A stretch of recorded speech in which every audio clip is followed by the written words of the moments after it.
are rolling, rocking and rolling. It's 10:30 here at the wonderful, what hotel are we in? Yes, we're in Mandalay Bay in the Expo Center here. I'm here with Stephanie Manzelli. She is the SVP of People, Talent, DE&I at Employ. Welcome. Thank you. Thank you for having me. Stephanie is from Boston, but she was just professing her love of Long Island, so we had to dig into that for a little bit. Are you a Red Sox fan? I'm not a sports fan in general. All right, so we're going to keep that conversation.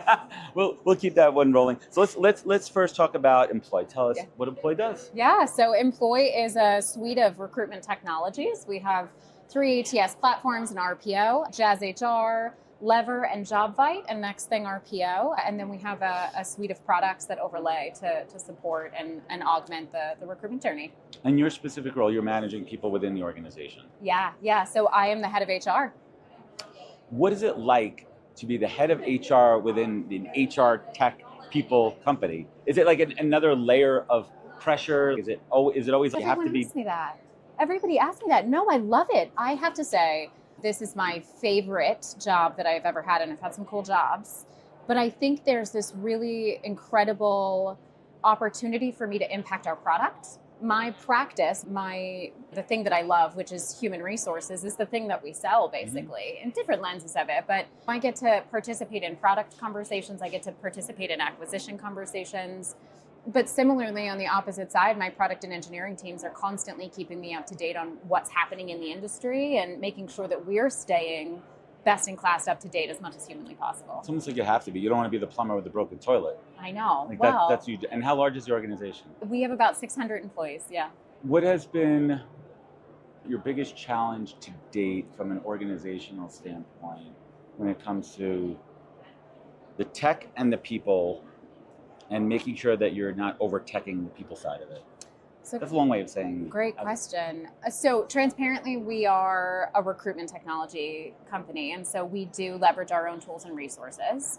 But I would say I am a firm believer in stripping it down. My background is in HR transformation, and so I enter organizations where there's a time and an opportunity to level up. Improve. Exactly. And for me, coming into the organization, there's a nice long assessment period, but taking a look at everything that we offer, everything that we leverage, and making sure that we're even using our own products in the right way.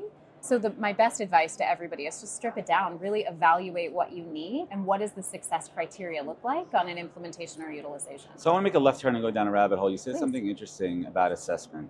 And I'm an in the trenches recruiter, and I'm always coaching candidates through the process. And I always tell them, you're interviewing the company as much as they interview you. And one question I always say, once you get a little bit further down the process, 2 questions. One, what does success look like in this role 30, 60, 90 days? Because that'll tell you, am I being thrown into the fire? Or if I'm going to have time to onboard and ramp up. And it's a tricky question too, because you don't want to be an interview. You don't want to seem like you're not a go-getter. But at the same time, how would you coach a candidate to ask a company, hey, am I going to have time to do an assessment and to onboard properly? What's the right way to ask that? Yeah, I think that's a really good question. For me, I think the way that you've articulated it is the way that I often articulate it, which is what is that sort of 30, 60, 90 expectation? I think the other piece that I would say to a candidate is what is the success criteria? I think that's a perfectly acceptable thing to be asking the business. Other ways that I like to triangulate that answer: what is the thing that's keeping you up at night? What's the most critical thing that has to be solved for in the next 6 months? Question. And then my personal favorite question: why would somebody not want to take this job? Ooh. I love when candidates ask me that. Oh my gosh, I love it because you're asking for a candid, honest answer. Yes, I am. Why would somebody not take this job? Let's clip this one up. Yeah. So why do you like to answer that? So because I think it creates transparency. I think HR often gets a bad rap for being sort corporate of cops. Yeah, corporate cops. There's this old school caricature of what we are, and I think that's antiquated, and maybe it exists in some pockets, but not in the pockets that not in the pockets that I work in. But I think it opens up a level of transparency between the candidate and the company, and I think everybody goes into it with eyes wide open. Because as much as we say the reality of the position, I do believe that candidates sometimes hear what they want to hear. And so I think it's a good opportunity to have a very transparent, open conversation. So let's go back to the other side of the house. I want to get back to the internal side. I want to talk about aligning HR with business goals. And my favorite role that has come out, I don't know if you can fact check me on this one, I'll call it the last 10, 15 years, is the rise of the HR VP, the HR business partner. And I think partner is a key word out there. What's your philosophy on that type of role in practice and need for it within an organization? That's where I'm probably most passionate when I think about HR. I think the role of an HR business partner, it's so funny because that role has evolved even in the last 10 years. I like to call it the superhero behind the scenes. There's Love the ones that. that are Me too, yeah. connecting all of the pieces. It makes shit happen. 100%. And so for me, I do have a team of HR business partners. They are aligned by client group. They are embedded in the business that they serve. What's a typical background for anyone out there? What's the typical background of a good HR VP? Where are they coming from? What's their disciplines? I think everybody has a different opinion. I actually have built a team that has different backgrounds. It's So more like finance heavy background versus HR background. yeah, for sure. And I've even hired recruiters into the opportunity because I I would think love to be in that type of role. I know. Like if I was ever to go back to corporate world. Yeah. There's something so incredible about like a recruiter's consulting skills when done. Bam, that's what I need. I need a business partner who knows how to ask the tough questions of the business leaders that they're working with and then make a solution for that. Such an interesting point you bring in because recruiters first and foremost have their ear to the ground in every aspect of the organization. They do. They understand the market, what the good, bad, and ugly of candidates are saying about a company. Hey, guess what, people? The market doesn't like our company. Nobody wants to work here. Why do you think hiring is so hard? But be able to frame that in a constructive way. And then we talk about the number side of the house. Yeah. Understanding and helping set salary bands and understanding if we're above market, under market. Yeah. And also for that particular position in an organization, where's there potential wiggle room too? Yeah. I love that you say that because I think I often talk about things like comp as an art and a science, but Yes. there isn't every single job. We don't have a perfectly mapped market, right? And so that's where my recruiters come in. What are they hearing? What are the candidates saying? When you talk to enough people, you can validate your data pretty quickly. So I love you saying that. The toughest part for me as a recruiter is the hardest and easiest part for me is the money conversation. Yeah. I always have it in the first call because you have to manage expectations. And it's a tough one because when I have to tell somebody that they're above the salary range, I'm like, I'm not telling you to go, I know you're looking for 150, but this is only 100. I'm not telling you to accept this. Yeah. I'm just telling you what this company's bandwidth is. Yeah. That's what they're saying for this manager level role. That's what it is. And a tough one because you don't want to lose a good candidate. At the same time, I tell every candidate, this is your moment to take a shot. Because really, you're really only making raises when you change up. Let's be real about it. Oh, 100. Where the meaningful money happens, yeah. That's where the meaningful money happens. So when you pull back the curtain, what is it like in an organization when you have that player, like that candidate, and you're like, oh, how do we get a couple extra bucks here? Or is it going to really throw off the pay parity within an organization?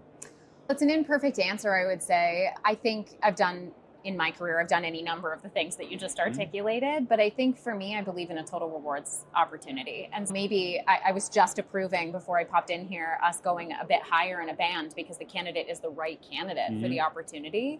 But I like to look at it as total rewards. What are we offering from an equity perspective? What are we offering from a bonusing perspective? What are our sign-on opportunities as well? And where there are the levers. Exactly. Where are the other levers that you can pull? And I think that's another place where recruiters have this incredible opportunity to build that relationship with the candidate and get that depth of honesty so that we have somebody coming in understanding. Let's move on and talking about process. And I think this is, if you spend 2 minutes on LinkedIn or Glassdoor, you're hearing the bad stuff. You're hearing about terrible processes. Yeah. And I just had this conversation with Lydia Wu right before you. It doesn't mean that if the process sucks with an organization, it doesn't mean that the people suck. That's right. And there's a lot of things out there. I think it's a bit of an urban legend, but a misnomer that if a company's hiring process is bad, that the company's bad. Yeah, and I was like, there's a lot of factors that you have to, there's scheduling, there's market, there's timing, there's seasonality. But generally speaking, you talk about transformation. What are some of these best practices that companies need to do better when it comes to process? 100% communication, 100% communication. And we can talk all day long about how recruitment teams are lean and it's overwhelmed, hard. pipeline's too big. This was a problem when our TA was bloated a couple of years ago, right? So it's always been a problem. I think communication is the piece. We don't spend enough time talking about how simple check-ins in the process is going. Prepping for an interview. A non-update update's an update. Non-update is an update. I say every Friday, recruiters, touch base with your open candidates, even if it's like, hey, I know it's the end of the week. Yeah. A couple of people are out of town. I hope to have it by Monday. That's all you want to hear. You just want to be reassured that you're still in the process. That's So they right. care. That's right. And then I also believe, and this is going to be a little bit liberal, but I believe that if somebody's not the right fit for an opportunity, but you have some actionable feedback for them for why they're not a fit for this opportunity, give it to them. Let's pause on that one for a second, because it's a liberal approach, but do you think that in this litigious society we're opening up too many cans of worms? I'm not asking, I would never ask a recruiter to give somebody feedback that would be in that space. But I'll give you an example. I had interviewed for a head of HR role a while back within the portfolio company that I work for. And I didn't do a good job articulating my scaling experience. And so that was a really good thing. That's an actionable feedback. It's not like we don't like you. Yes, but I certainly hope that hiring managers are not too liberal with the "we don't like you" feedback. Let's be honest here. Generally speaking, no client in particular, I have received, I'm sure you have in your career too, where like you have this hiring manager so kind of like we just didn't like them. Or I know. The worst one is, for me, I hate the F word. I've spoken about it, and the F word for me is fit. I hate culture fit. I hate fit. I hate fit means that you're looking for everyone to look and feel the same. Exactly, when I it's agree. when it shouldn't be. Yeah. And I'm like, I'm going to push back on the hiring manager. What do you mean? Does that mean that they're not thinking like you? Yes. They don't act like you, and they don't talk or look like you? Yes. How do you, as a lead, go back to the team with actionable? How do you make it a learning opportunity? I love that. So for us, just to close out the communication piece too, I would just say make sure that you're partnering with vendors that make communication easy for you. There's integrations with texting, there's scheduled texting. Find ways to make your job easier from a comms perspective. There are vendors out there, we're one, but there are vendors out there that can support you with some automation and communication. But with respect to the feedback loop with the hiring managers, we do scorecarding. So we have pretty in-depth intake processes. We do candidate personas for all of our roles. I love that. So you're having some standards. Yes, some standards. Yeah, so we have a job description. Everybody has a job description, but then there's a candidate persona. What is the right persona for this opportunity? And it's all based on experiences, not personality traits. So this person needs to have experience scaling from X to Y. This person needs to work in a matrixed organization. And so then my recruiters are able to suss that out as part of their behavioral-based interviewing process. We send scorecards to the hiring teams that are based on the candidate persona and the job description articulated. Right, so they're able to match back a score to a And so specific. they're able to match it back. And my recruiters are absolutely empowered and trained and expected to go back to the business and say, tell me why this person isn't a fit for this job, or isn't the right candidate for this job based on all of the things that you told me that you need. And so we've been successful with that. Is it a perfect science? No, because there's no such thing. But I do think that we are absolutely allowed to push on our hiring managers for legitimate feedback. Because that's our job. You don't want to be a yes person in recruiting. That doesn't help anybody. I've seen some really cool tech out there. I don't know if you guys are using it in the interview process of recording two-way interview, MetaView and some other products out there. Yeah. Where now I'm able to say to the hiring manager, hey, I spoke with Stephanie. She's great. Check out this 30-second clip of her saying how she scaled it. Now you see it, and you're not just taking my word for it. What are you seeing as effective tools out there? Let's talk tech. I love that. So yeah, we're evaluating partnerships and relationships with tooling that is just exactly as you've articulated. I think it's a huge gap. I think it's a big opportunity to invest. Here it is. Exactly. You're not taking my word. Here it is. Here's a candidate saying it. There's so much, though. One of the things that we've done internally that AI or a tool of that nature could support us with is interviews. If they're a 45-minute interview, I'm booking an hour with a hiring team because I need 15 minutes for you to do a scorecard. And that so you're building scorecard the time action. in there so you have time to do it now and not tomorrow morning. But imagine if you had technology that could manage that for you. There's a lot of cool tech out there. There is cool tech. What's some of the cool stuff you're seeing that's really helping put the human back into human resources at TA? Yeah. So I think there's a lot of buzz about AI this, AI that. I think for us and for me, I think when I look at AI, it needs to be something that is embedded within a product. AI should be like DNA. It's always running, it's always there, but you can't see it. It shouldn't be an extra step for my recruiter. It shouldn't be a fancy feature that you have to turn on to make it work. I think technology, when you think HR, I think technology and AI, that should be the resource, right? It should be the clear and finite, the science. Whereas the H is the human, and that is the recruiter doing behavioral-based interviewing to validate skills. That is the extra touch in communication. That is all of the pieces and parts that make it a human-centric process. Make it a tool and not a crutch. What's keeping you up at night these days as a people business leader? Oh gosh, engagement. I think we're still in this really weird world of remote, hybrid, in office, just across the board. We are a remote first company. Engagement in a remote environment is something that it takes a lot of work. And How do you keep that up? it's a multi-tiered approach. This year, we run engagement surveys like every company, I'm sure, or many companies. But for us, we do action planning far different. We embed action planning within our business to really identify the key drivers of employee engagement, because it's not the same in HR as it is in finance, as it is in customers organization. Right. And so we address each individual group. And It's not a broad stroke for every it's not. department within a team. Otherwise, it fails. Like, tech So- could be different than product versus. Yes. So we run pulse surveys. So we did an engagement in April. We ran a pulse in August, and we saw anywhere from 20 to 50% positive increases in employee engagement across the questions. What is your, not just with your organization, your general philosophy of work from home versus being in an office? I hear it takes, the first guest that we had on earlier said, we have to be really careful that if we're pushing everybody to home and the cost is going down, that we might see a lot more outsourcing out of the country. I was like, I haven't really thought that macro about it.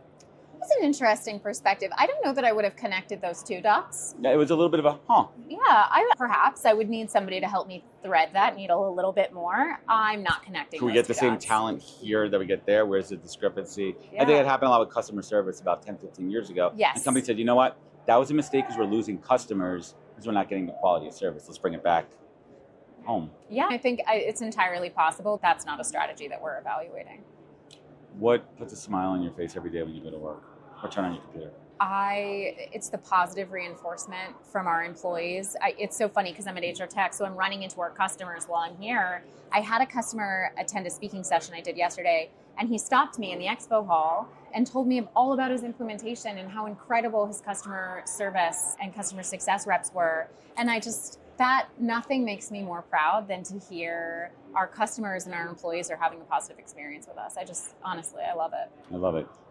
So, pro tip, you've been to a number of these events in Vegas. What's a pro tip for anyone going to any type of convention or work event in Las Vegas? Ooh, wear comfortable shoes. Sensible footwear. I'm just kidding. But I would say keep an open mind. Go in. We have expo halls where there is any vendor that you can imagine is here. Go in knowing what it is that you're looking for, and then have your success criteria mapped out in the back of your head. When you're talking to vendors, really start to ask some detailed questions so that when the outreach happens after the event, you have a more tailored perspective and opinion on who you want to have a conversation with. I love it.